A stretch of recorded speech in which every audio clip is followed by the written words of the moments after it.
Si on veut revenir sur les premiers pas du rap en France, il est impossible de ne pas parler de monsieur Bernard Zecri. Un journaliste français, mais hyper impliqué dans le rap new-yorkais des années 80.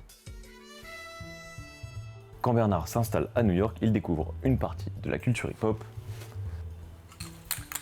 le graffiti. En se liant à des légendes de cette discipline comme Fab Five Freddy et Futura 2000. Et ouais, la culture hip-hop dans les années 80, elle se focus pas uniquement sur le rap. Les graffeurs, les breakers, les beatboxers, les DJ étaient des acteurs plus importants dans la culture. Bref, on est en 1982 et notre cher ami Bernard travaillait pour un label, Celluloid. Un label fondé par le producteur français Jean Caracos qui arrive à signer une légende du rap américain, une légende du rap tout court d'ailleurs, Afrika Bambaataa.